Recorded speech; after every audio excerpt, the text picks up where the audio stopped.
Sometimes, a story is so unbelievable that it defies logic, defies time, and leaves you questioning everything you thought you knew about life and death. This is the story of John McAllister, a man who was declared dead, buried, and forgotten, to be found alive 30 years later. It's a story that sounds like something straight out of a thriller. But for John, it was his reality. John McAllister was a quiet, ordinary man from the small town of Ashford, Ohio. Born in 1954, he led a simple life working as a mechanic at a local auto shop. He was known for his calm demeanor and friendly nature. He was a man who preferred to stay out of the limelight, content to live a modest life, but that life would be cut shorter, so everyone thought. On March 14, 1985, John went missing. It wasn't unusual for him to take long drives to clear his mind, but this time, he didn't return. His family became concerned when days passed. With no word from him, after a week, they filed a missing persons report. The search was extensive. Volunteers combed through nearby forests, searched riverbanks, and scoured the hills. But as time passed, hope dwindled. There was no sign of John. Authorities began to assume that he had likely met with an unfortunate fate, maybe an accident or something worse. Months turned into years, and John's family was left in limbo. The official story was that he had disappeared without a trace, and despite the search efforts, no body was ever found. Eventually, authorities declared John McAllister legally dead. His family had no choice but to accept the heartbreaking reality and move forward with their lives. But as it turned out, the truth was far stranger than anyone could have imagined. Fast forward 30 years. To 2015, it was a quiet Wednesday morning when the phone rang in the McAllister household. This time, it was a call that would shake everything they thought they knew about their father, their brother, their husband.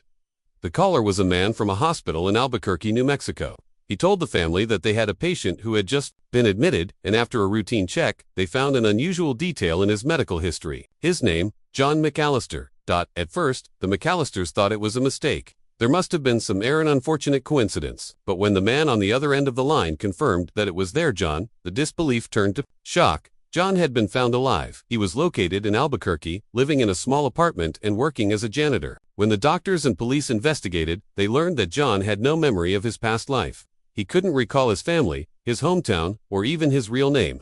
The only thing he could remember was waking up in a hospital bed, having been in a coma for what he thought was only a few months, but the truth was far more disturbing. The doctors discovered that John had been in a car accident in the mountains of New Mexico in 1985.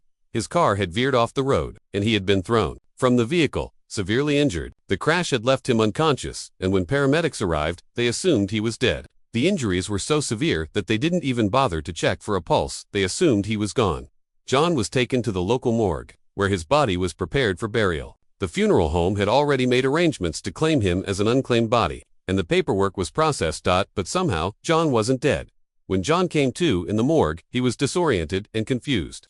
The room was cold, and the lights were dim. He had no idea how long he had been unconscious. He tried to get up, but his body was weak, and his vision blurred. He managed to crawl to the door and somehow escape. For years, John lived in a haze of amnesia. He wandered from town to town, never remembering who he was. He picked up odd jobs, trying to survive, but the weight of his past was always lurking. In the back of his mind, the memories of his family, his friends, the life he had known, everything had been wiped clean. The discovery that John had been alive all these years was a shock to everyone. But even more perplexing was the fact that no one had recognized him during that time. No one had connected the dots between the missing man from Ashford and the man living in Albuquerque. It was as though John had disappeared into thin air, only to return decades later, a ghost of his former self. But the questions didn't stop there. John's family struggled with the revelation. How could a man have lived for 30 years without knowing who he was? Why had the authorities assumed he was dead without properly verifying his identity? And most importantly, how had he survived all this time, completely unaware of the life he had left behind? As John began to recover and his memory slowly returned, he was confronted with the strange reality of his existence. There were moments when the old memories resurfaced: his family, his job, his life in Ashford, but they were fragmented and disjointed. It was like watching a movie through a foggy lens, with key scenes missing or out of order. The psychological impact of the revelation was staggering. John was now faced with a life he didn't recognize, and a world that had moved on without him. His family had grown older, moved away, and in some cases, passed on. His childhood home had been sold to strangers, and his old friends had long since moved on with their lives. For John, the sense of being a stranger in his own life was overwhelming. In the years that followed, John did what he could to rebuild his life. He reconnected with his family, although it was never the same. He couldn't help but feel like an outsider in a world that had continued to live without him. His children, who were toddlers when he went missing, were now adults with families of their own. But as John slowly pieced together the puzzle of his past, he couldn't shake the eerie sense that something larger was at play. His accident, his amnesia, the strange timing of his disappearance and reappearance, all of it seemed to point to something more than just an accident. Was it fate? Or was there something more sinister behind his disappearance and return?